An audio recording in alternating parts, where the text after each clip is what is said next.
Goeiemôre en welkom by hierdie pragtige maandagmôre. Ons kyk steeds na dinge wat mense omhels en glo wat Jesus of die Bybel nooit gesê het nie. Vandag kyk ons na die woorde wat ons so dikwels hoor en self gebruik wat sê, glo net in jouself. Jesus het dit nooit gesê nie. Hy het gesê, glo in my. Hoekom kyk ons vandag na hierdie stelling? In sekere New Age of spirituele bewegings word mense aangemoedig om in hulle eie goddelike aard of innerlike goddelikheid te glo. Dit beteken in gewone boere-Afrikaans dikwels dat die mens as 'n vonk van die goddelike of as deel van 'n groter goddelike heelal gesien moet word. Sulke sienings lê die klem op selfontdekking en selfgeloof as 'n innerlike kragbron wat 'n mens moet besit. In sekere geestelike kringe word 'n oorbeklemtoning geplaas op geloof as 'n magiese vermoë wat kan genees of welvaart kan genereer, gebaseer op die kognitiewe oortuiging van die mens wat met oortuiging positiewe woorde spreek, eerder as die beweging van God se hand. Ons sien dit veral in die beginsels van The Secret, wat ook op geestelike beginsels gebaseer is, maar hy is net so dit. En op baie ander voorspoedteologieë wat 'n ongebalanseerde klem plaas op my vermoë eerder as God se vermoë. In Johannes 15 vers 5 sê Jesus, sonder my kan julle niks doen nie.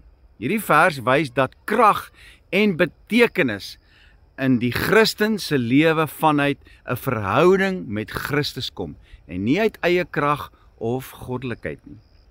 Efesiërs 2 vers 8 en 9 sê 'n baie belangrike ding wat ons net weer terugruk na die waarheid toe. Want uit genade is julle gered, deur geloof, en dit is nie uit julleself nie, dit is 'n gawe van God. Die idee van glo in jouself as 'n goddelike entiteit is nie iets wat in die Bybel geleer word nie. In Johannes 11 vers 25 en 26 sê Jesus, ek is die opstanding en die lewe.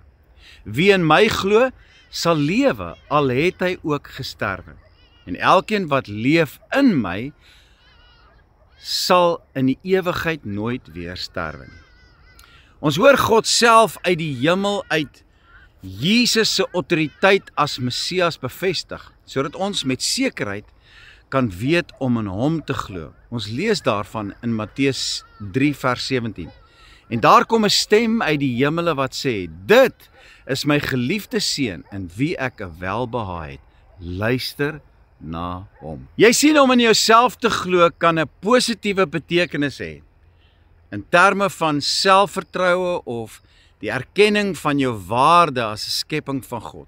Om te weet ook en te verstaan dat daar sekere obstruksies is wat jy kan oorkom, uitdagings wat jy kan oorkom. Maar as Christen en kind van God is daar 'n duidelike verskil tussen selfgeloof en goddelikheid. Mense word nie as gode gesien nie, maar as kinders van God wat in afhanklikheid van hom leef. In Matteus 5 leer Jesus ons 'n baie kardinale waarheid. Hy sê, geseënd is hulle wat weet hoe afhanklik hulle van God is. Ek sluit vandag af met hierdie woorde. Glo in jouself en besef jou selfwaarde as 'n skepping uit die hand van God. Maar weet dat wat jy is en wat jy het, genade is uit die hand van God.